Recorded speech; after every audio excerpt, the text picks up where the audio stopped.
Hey guys, welcome you to the house of Iban where all your dreams come true.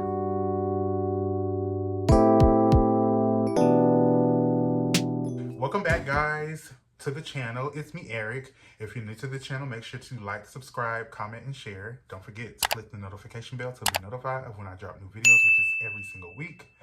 If you're already a part of the channel, thanks for coming back for another video. Today's video, we're doing some skincare, honey. Okay, I'm using some new skincare products. I will do a video later on about those products. I just want to make sure that, I'm actually enjoying what they do for my skin. So make sure to stay on the lookout for that. And the only way you do that is by subscribing. So go ahead and do that. All right, so let's get into today's video. Victoria's Secret, she a lingerie and shit. 2 feet kicking. So if you didn't know, Youthforia is a I think she's Asian American makeup brand, makeup slash skincare, because the makeup is kind of like skincare. They are a makeup brand, like I said. They started off on Shark Tank, and the founder, she went on there to get funding for their blush that changed pigment to the person's pH that is wearing it. And so their brand started off as a brand in 2020. I think this was like before the pandemic really hit us all at once. And so it started off as a brand that you could wear while sleeping. So makeup you could wear at night. I don't know who's wearing that, but clearly it's a market for it. They've been in business since then, so. But nevertheless, they started off doing blushes, and then, after each, how makeup brands slowly and gradually add more products to their repertoire. So now, 2024, early this year, they were doing foundations. And so, I've talked about Gloria before. She's not up and coming. She is the it girl now. Gloria here. I've talked about her before, and I think the last video I did, if not the last one, second to last. And we discussed how the brands now, they're pumping out so many products from YSL, One Size Beauty, MAC, Maybelline, Makeup Revolution. The girls are pumping out content. The girls are pumping out makeup products, okay? And some of the girls are not really eating it. They just aren't. Because it's all about the coin they're trying to make and not the actual benefit of the product, or like the product in itself. It's just something that's already been done. No originality. And so with that comes the sad attempt of making dark skin complexion shades, whether we're talking about skin tints, foundations, concealer, bronzer, blush, all of that, whether in liquid form, cream form, or powder form.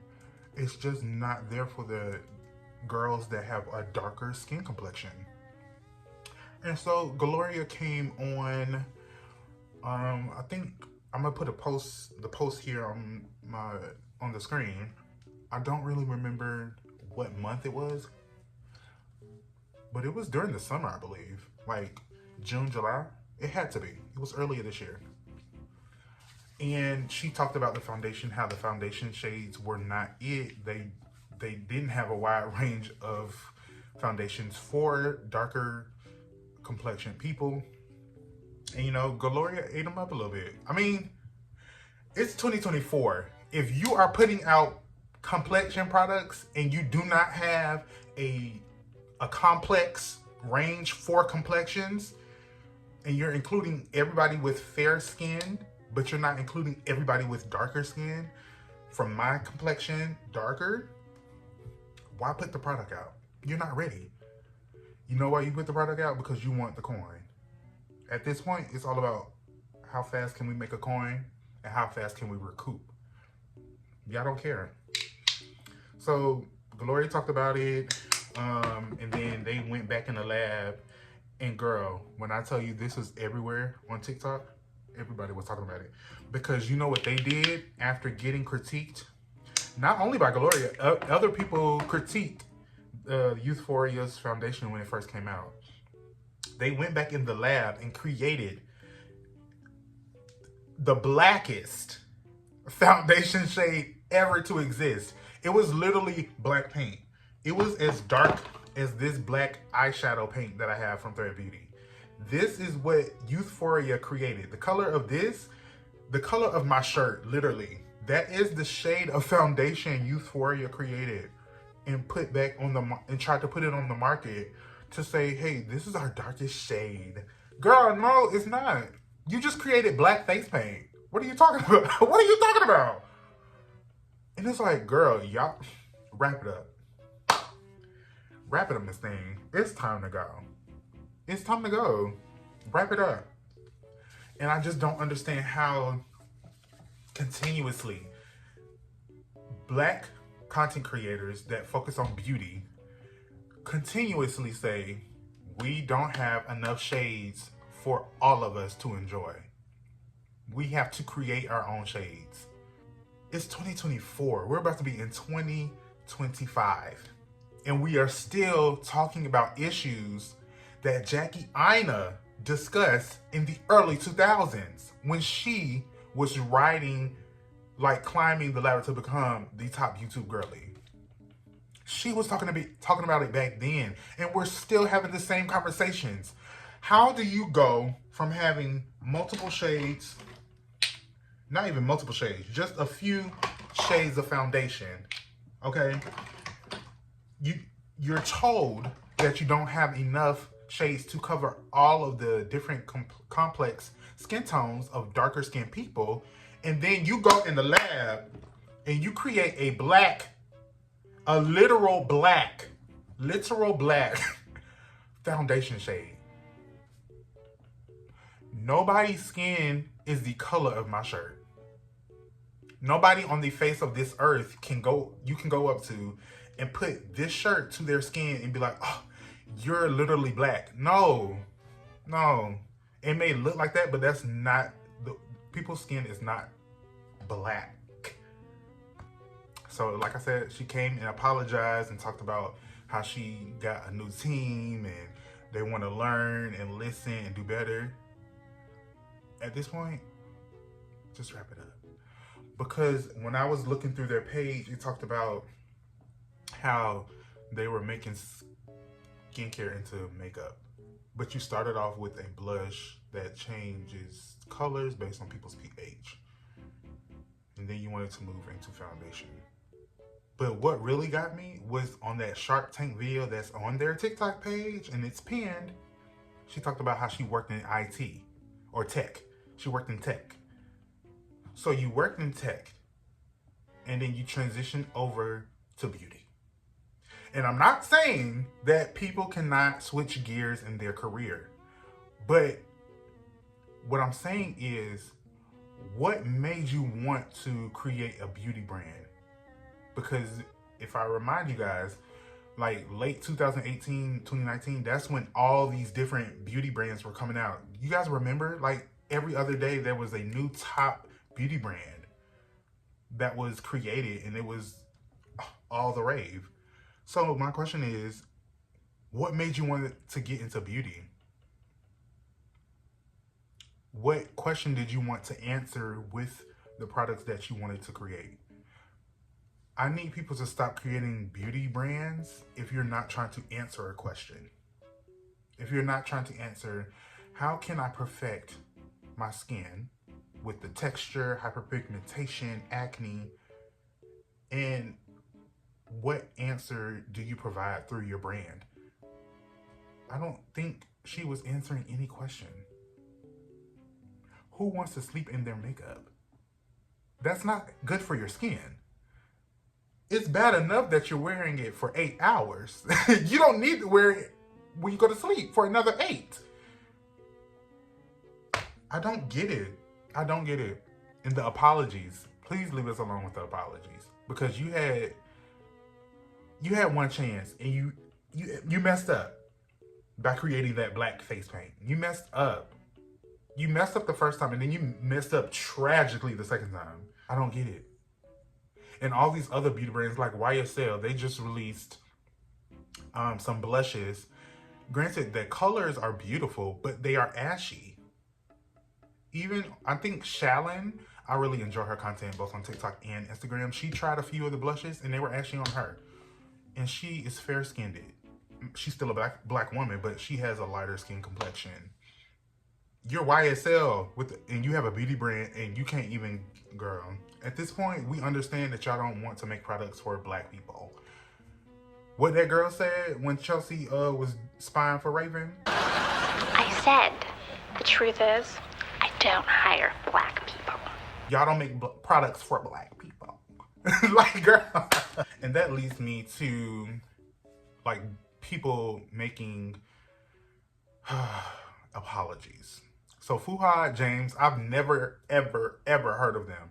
This is the first time I ever spoke of them. The first time I ever heard of them was from Jessie Woo. But no, first was from this YouTuber I watch. I put her name here. But she likes them and used to watch them before all of this drama happened. I just knew of them by name. I never knew what they looked like. But now, since all of this hoopla happened, I know what they look like. I know who they are.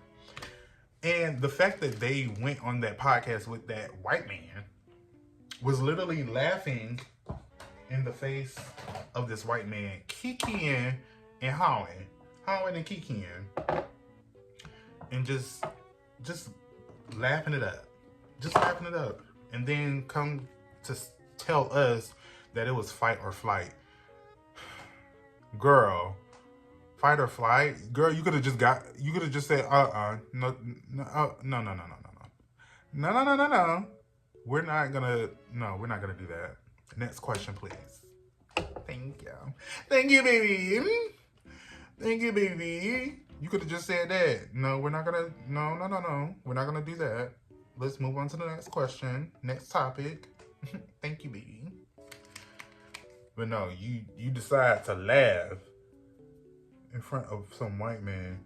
And what got me is that Indian man on the podcast, he was grabbing, what's that white man name? Andrew? He was just grabbing his hand, trying to make a joke.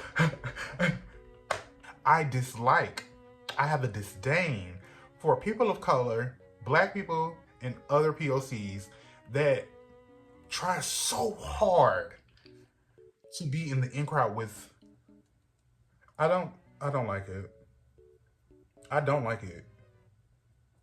Because why are you trying to be so close to whiteness? When has whiteness ever benefited us? When? Please tell me. I'll wait. Right, it never has. And it never will. I don't get it.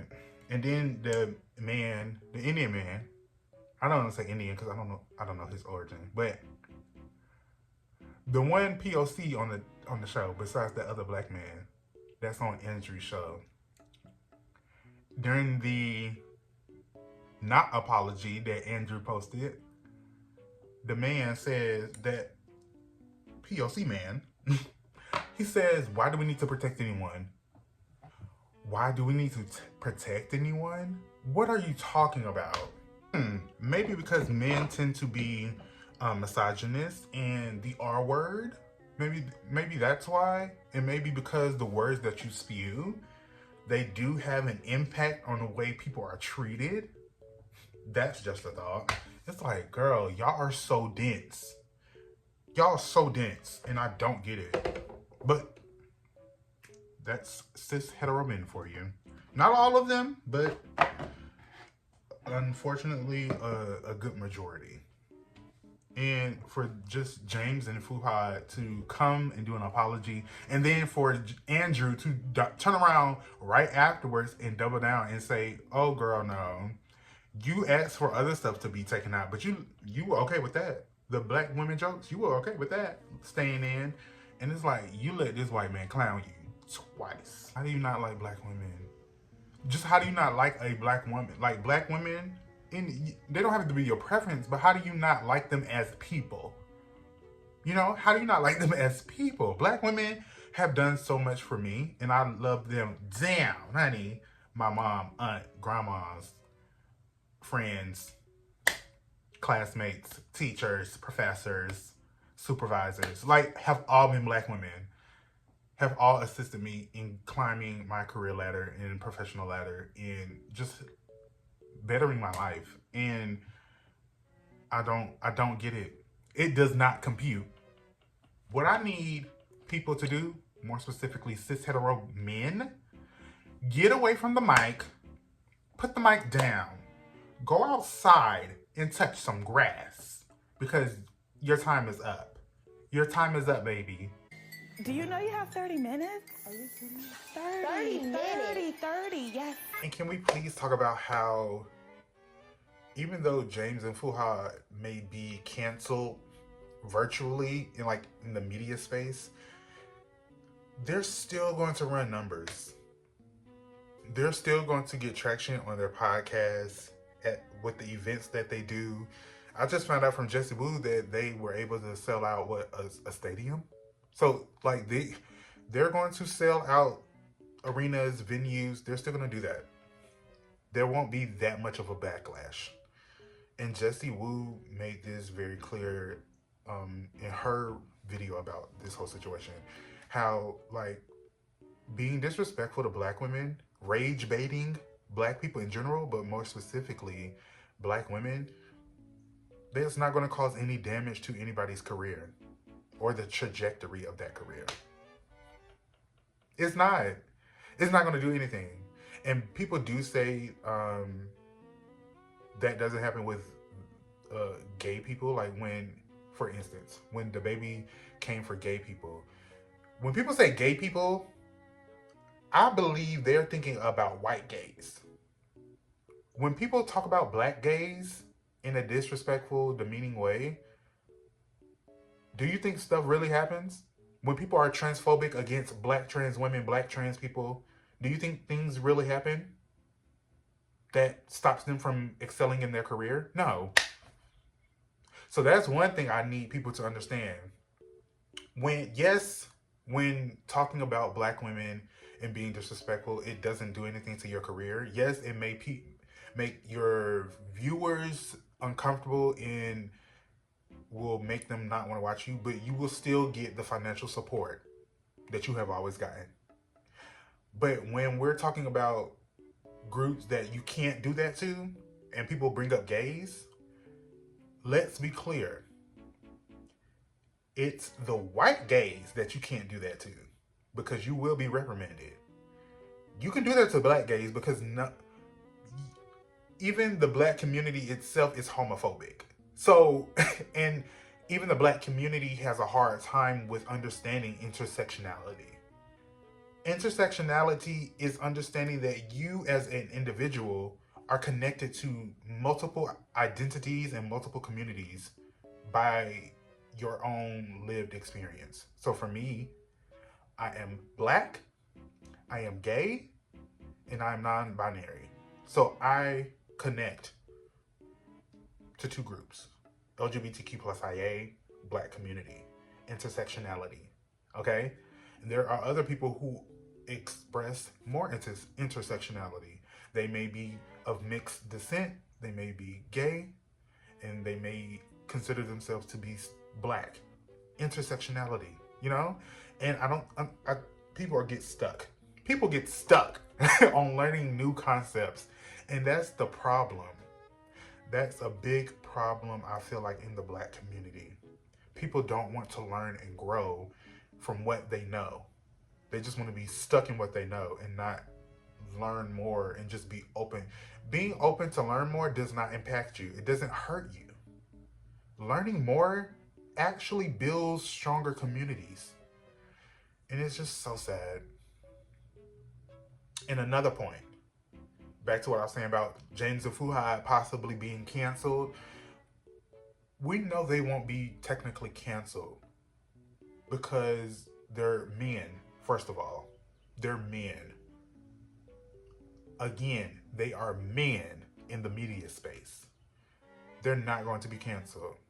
Not like a black woman. Not like how Azalea Banks was castrated out. Do we have to go back to what Azalea Banks did? She was talking about Beyonce constantly. She was talking about Nicki Minaj constantly. She probably still is. But like, you know, like 2020, 2019, when like she was really just going in nonstop.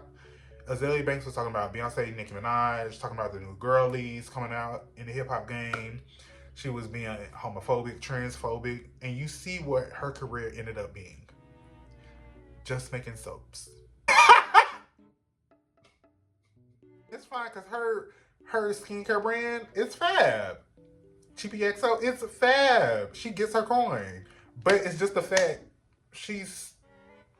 I think she still does music, and I still listen to her old discography. Like her old music hits, and she's a problematic fave of mine.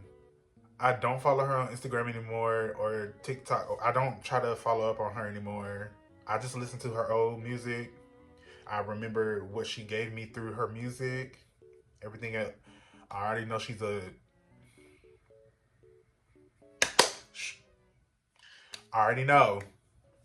But she's I love her music. It's just she could have had such a long career. And comparing her to Kanye West, it's like her and Kanye West had the same mental meltdown at the same exact time. The same exact time. It was like 2016, you know, when Trump first won his cheated. His presidency. Her and Kanye had a meltdown almost simultaneously. And you see Kanye still is up there because he's a man. He's a man. So I need people to understand. James Fuhad will be fine. Not because of me, because I could care less about that content. Anyway, I really don't even listen to cis hetero men podcast videos. I try not to. I stick with the girls and the grizz. Okay? That's my cup of tea. But they will be fine. James and Fuhad will be fine because they are men in the media space. Boo-hoo. Like, no tears are shed for them. Alright, you guys. I'm about to head out. Go run some errands. Thank you so much for watching today's video. Make sure to follow me on my social media accounts. Like I said before, House of Bond, same handle. And make sure to subscribe, watch these videos in my playlist. Thanks for watching today's video. I really enjoyed talking about today's topics. I really hope that these beauty brands do better. Like, it's really getting tiring. Like, it's late and it's tired, Miss Mamas. Like, get it together or just quit while you're ahead. How about we do that? Okay? But thank you for watching today's video. Make sure to follow, subscribe, and I will see you guys in the next video. Bye.